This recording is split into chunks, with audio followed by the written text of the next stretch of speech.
is the town's public and government access channels, available on Comcast channels 98 and 22. Channel 98 is your channel. If you have an idea for a program, want to host your own talk show, or submit a film, we're here to get your content on television. On Channel 22, we bring you live and replay coverage of government meetings and other town updates. A third channel, Blue Hawk Media, is operated by SAU 16 and can be found on Channel 13, with all your school sports, events, and meetings. You can watch Exeter TV online at exeternh.tv, Apple TV, and on Roku. Find us on social media for extra content. Subscribe to our YouTube channel and hit the bell to get notified about live streams and new content. Tune in to our platforms every other Friday to watch the Exeter Biweekly Report, with recaps of recent events, updates from town departments, and messages from nonprofits in your area. If you head to our website, exeternh.tv, we invite you to sign up to our newsletter to receive monthly updates about new content, upcoming meetings, and more. We'd like to thank you for taking the time to watch Exeter TV and hope that you tune in to our other content as well.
All right, I'm going to go because we're 3:03:57. That's late.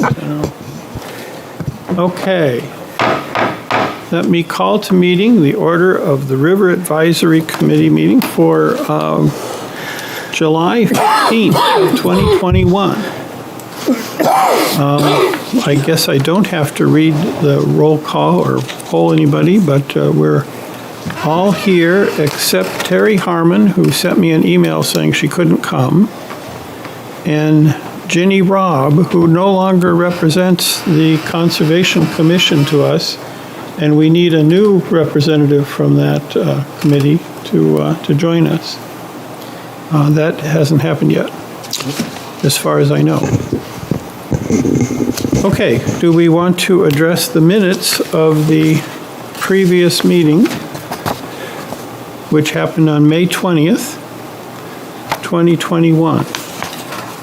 Any comments on page 1? I think all the important points are well made. I think they were. Any comments on page 2? Any comments on page 3? I have a comment on page 2. The sentence in the lower middle of the page says, Mr. Huber asked Mr. Vlasich if they need to hold the next RAC meeting. And that's the end of the sentence. And I really wanted it to say in 1 month, because I was asking whether we should have the meeting in 1 month, not that we'd ever have another meeting.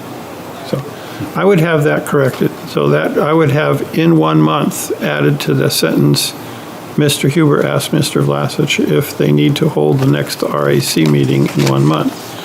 And the answer then was that we didn't, because they didn't have enough things to report. So with that one change, nobody else has any changes? Okay, I would move that we, or somebody needs to move the, accepting the minutes of May 20th. I'll second the meeting. Okay. The minutes. All in favor? Aye. Aye. All opposed? All abstaining? All right, well, we're good. Passed unanimously. All right, so the next thing on the agenda is to turn the floor over to Paul and see what he has to tell us about our rivers.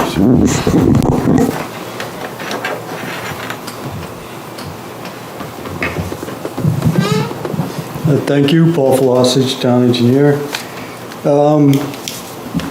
The most important thing that happened, and can you guys hear me okay? Yeah, I'm good. All right.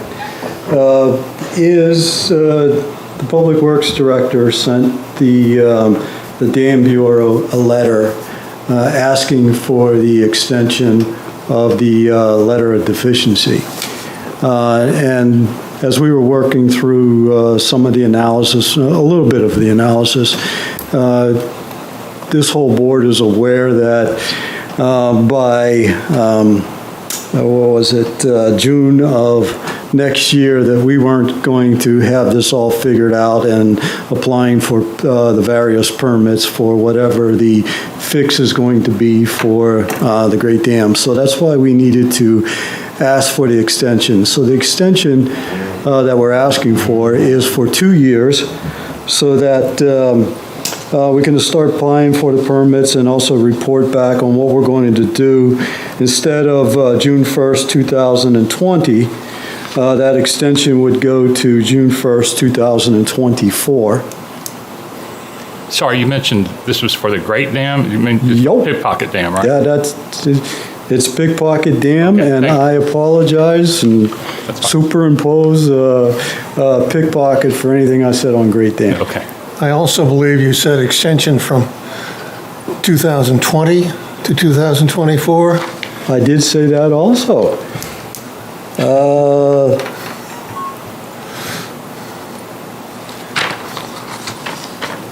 And that is 2022 to 2024. Thank you. The 2020 deadlines that we had to meet, and there was a couple, we did meet those already, so those are done.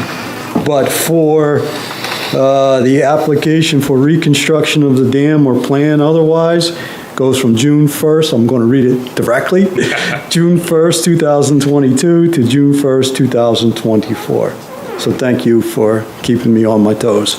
It's a hot day. It's nice in here, though. And the next extension that we asked for also is the very next deadline after that. And in the letter of deficiency, it has complete the reconstruction of the dam by December 1st, 2025. And we asked for that to be extended 2 years also to December 1st, 2027.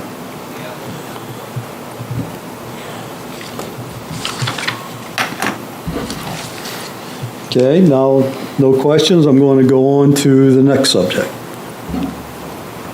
All right. So we need more funds to continue the analysis. We do have some left over from previous CIPs, but we are about $300,000 short for the feasibility study. And through the CIP, Capital Improvement Program process, we submitted another request for the $300,000 for this next year, FY22. In conjunction with that request, we also, with the help of our consultants, have applied for a clean water state revolving loan.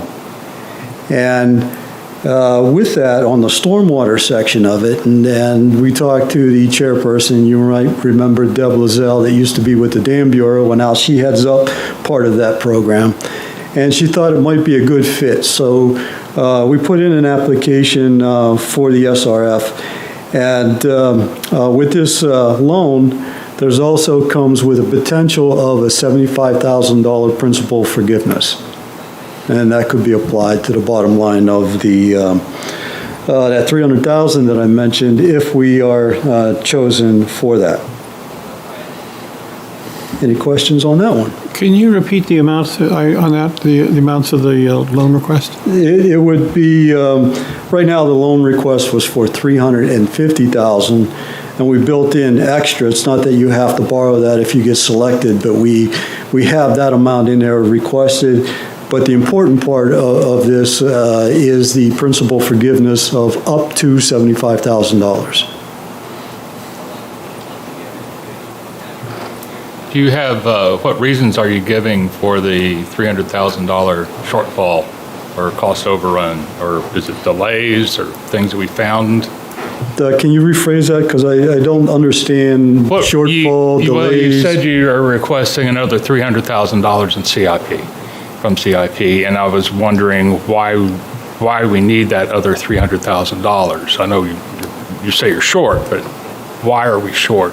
Was it just misestimate of the cost? Figure, COVID, or? The general figure that we've been dealing with for a full feasibility study, and this is, I'm going to say this on purpose, since the Great Dam Study, was about $400,000. And so to date, I think we've got $110,000 or so. So that just quickly rounding it off is about $300,000 still that we need to do, that we've never had for the full feasibility study. Okay, that wasn't clear to me. So this is a new request for funding for a feasibility study. Yeah, and each year for, I say, the last 4 years or so, we had requested the full amount, and it's been whittled down through the CIP and budgetary process to a smaller amount to chip away at things. Okay, thank you. And by the way, we have Nico. Hi, Nico. You're showing up as a remote person. Good afternoon, Mr. Chair. I'm sorry, I'm out of town and I got the date wrong. I had it on my calendar for next Thursday, so. Okay, we're glad to have you on board. Glad to have you on board, yes. And also, as funding goes, there's one more opportunity for another grant, and this is a coastal resilience grant, and it is due at the end of this month, and we'll be putting in an application for that. The maximum that you can ask for with that particular grant is $40,000. It's a 4-to-1, so the town would have to match 10,000 of that 40 if we get chosen for that. Hold, let me ask a question. Is that grant for taking the dam out or just a grant to help us? It's a grant to help us understand the situation. Okay. And even with the SRF loan that we talked about, the environmental type groups would love to see dam removal and stuff. But it's going to be one of the options that we look for, and we make sure that it's understood that there is no decision of what we're going to do with this, but we've got to look at all options. So that grant is not, we could get that grant even if we decide to take the dam out. Well, we're going to get it before we decide. Right, before if we we decide. do. Got it. So, yeah, it's going to be data gathering and information. Good, thank you. And with that, excuse me, One more Carl. quick question. Sorry. Mr. Wilkstrom. Yeah, Wickstrom, yes. Is there a requirement of an environmental impact statement for this project? Federal requirement? I don't recall what happened in the previous Great Dam project. I know that when we finally decided to remove the Great Dam, that there was all kinds of permits, and this was probably one of them, but there was also archaeological and other ones too that we had to meet, Okay. quite a few. Okay, so that concludes, If I Mr. can Jones. follow up on that, I'm still very confused. I raised the question at the time of the Great Dam removal, but I was too sick to follow up on it, unfortunately. I'm not now. Do we know how many acres of wetland would be impacted by the removal of this dam? We do not know that. Okay. Will we before anything's done? There might be an estimate by whatever type of GIS type information that you can get, but there won't be a solid number because knowing what the exact water level would be or the existing ground elevations, that would be hard to do. If I were a developer draining this much wetlands, wouldn't I be required to come up with some pretty accurate figures?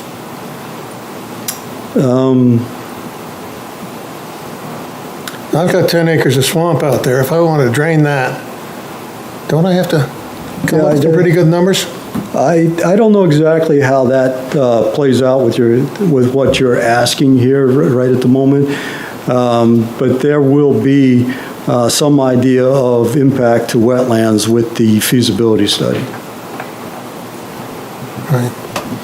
I'm totally baffled by how the previous, from what I could tell in previous dam, it was basically swept under the rug, the environmental impact of this. But anyway, we'll see what goes down. Very good.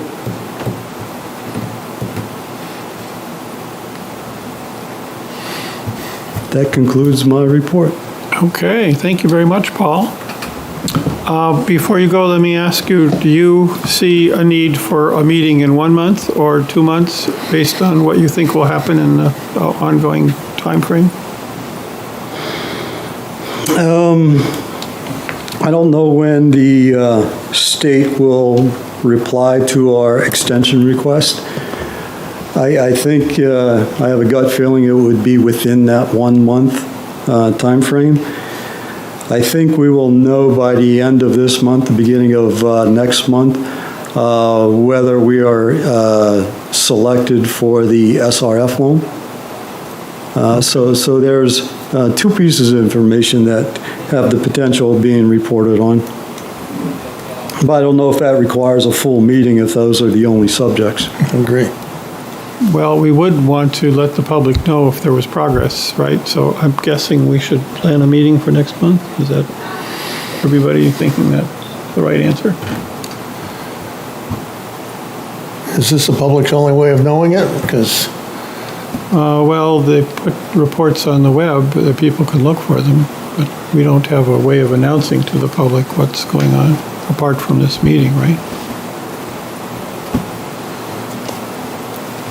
All right, well, I'm guessing we should plan a meeting for next month, just in case we have things to report. And then- Sure, well, why don't we plan on that then? And if there is no new information by that time, I can let you know, and then it'll be the month after then. Yeah, and then we could cancel the meeting, I suppose, if we knew that there was nothing new to report. You just send that out as a message Yep. to people. So it would be Okay. the third Thursday in August? Yeah, we always do the 19th. third Thursday in August at 3 o'clock. And, Well, there's another option. Do you think the public is sitting on their pins and needles to know this next month? And let's just wait and have it in 2 months, then they'll know it in 2 months. We don't have to have a potential cancel or not. Neither one of these are going to make are critical. They're going to either happen, they're not going to happen. My suggestion, we do it 2 months out. 2 months, Yeah. September? Because that would be September, people would be used to coming back from their summer vacations by September. I'm seeing nodding heads, so that's the plan? We'll meet I in would 2 months? suggest that, and good idea. Yeah? Yeah. And that Okay. works too. Thank you. Yes, thank you. Thank you. So next meeting, September, and I don't have my calendar The out. 16th. 16? And we'll do that at 3 o'clock, just like we're doing this one. And hopefully everybody will be able to come, although this time Terry wasn't able to make it for reasons I don't understand. I want to mention again, now that Nico is with us, that we are missing a representative from the Conservation Commission. It used to be Ginny Robb, but she's retired or moved on. So we need to figure out how to approach the Conservation Commission and get a new representative for our committee. All right, I got a couple other business items that I want to mention. I got an email from Kristen Murphy saying, I have kicked off the annual VRAP water sampling effort. VRAP stands for Volunteer River Assessment Program, and thought perhaps you could share this with the River Committee. We visit several locations throughout town along the Exeter and Little Rivers, collect data, pH, turbidity, dissolved oxygen, specific conductance, and send it back to NHDES, where it becomes not only long-term trend data for us, but also contributes to the statewide river health evaluation. All sampling occurs from bridges, so there's no need to wade in the water. We meet in the municipal lot at 8:30 on select Tuesdays and are typically back by 10:30 or 11. Sometimes, in the beginning of the year, it takes a bit longer to get in the groove. All helpers are welcome. I will happily train to coordinate signups. I use Sign Up Genius, which you can access. Call or email with any questions. So this is Kristen Murphy, and if any of you would like to join this water sampling effort, you could contact her. She would be most pleased. Then I got another email from Kristen.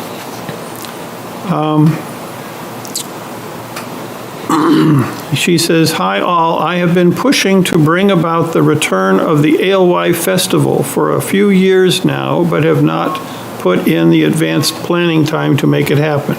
I'm reaching out to all as Exeter's environmentally focused local board reps, river, sustainability, energy, tree, healthy lawns, clean water, and Concom, and ESR-LAC, to gauge interest in creating a multi-board temp committee focused on bringing this festival back next year. For those of you who were not around when ESR-LAC spearheaded the annual festival, which brought together environmental organizations and the public to learn about the Exeter River and its role in our local and regional ecosystem, there are so many fun activities that we could include from the past, more recent past, and new ones. Kayak tours, Alewife Run, 5K, perhaps a raffle to guess the first day of the actual arrival of Alewifes, a townwide cleanup, environmental movies, presenters on water-friendly lawn garden care, rain barrel sail, tree walk, family hike, you name it. A lot of these activities are all happening anyway, but tying it to a specific event of celebration I think would really resonate. So my ask is, at your next committee meeting, could you please bring this idea up and gauge your committee's interest and capacity to take this on, and if there is support, to designate a rep? My thought is meeting no more than monthly, likely less to start, with a ramp up as the event gets closer. Hope to hear from you all. Happy Earth Day. So this is from Kristen. Well, let me ask, do we have interest in taking this on and designating a rep? I'm seeing hesitancy on both sides of the room.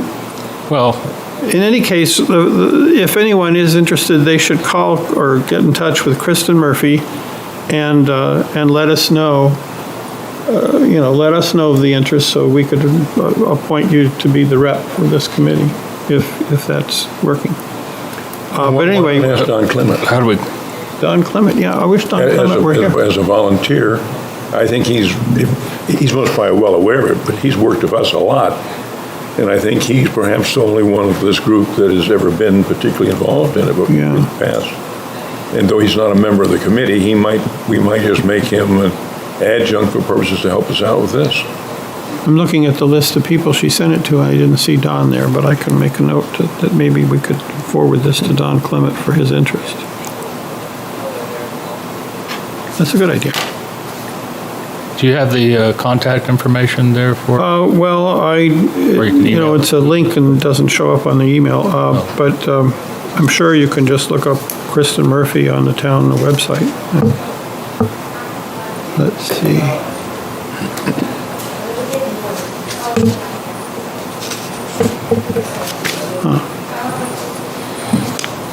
No, it isn't appearing. It's funny, it doesn't appear here. Anyway, I think you can find her easily. Kristen Murphy. She's the natural resource planner for the town of Exeter. I can give you her phone number. That'd be fine. Maybe I won't say that out loud in the microphone. Okay, that was it for other business. Is there public comment? The only remote person is Nico at this moment. And he has not raised his hand, so I see. Okay, we have the next meeting figured out for September. I think it's the 16th at 3 p.m. And I guess we could entertain a motion to adjourn. So moved. Second. Okay, Lionel moved and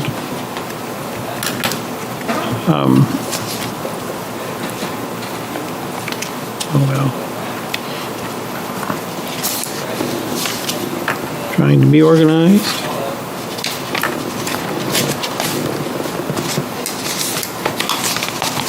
Dan Jones seconded. And we have anything else that we need to do? Thank you very much. Thanks. I think we're done. Now, do I need to talk to the host. Do I hit the leave button, or do you take care of that? Bob Glowacki. Oh, he's got, Nope, yeah, you're all set. So whenever All set. you're ready, you can just hit the gavel and like it's old times. And the meeting's If we over. don't get Don Clement, we can ask Bob to be our rep.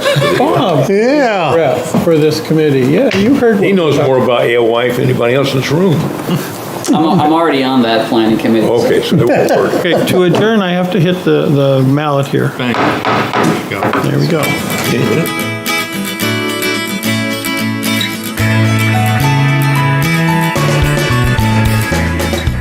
Thank you for tuning in to Exeter TV. Exeter TV is the town's public and government access channels, available on Comcast channels 98 and 22. Channel 98 is your channel. If you have an idea for a program, want to host your own talk show, or submit a film, we're here to get your content on television.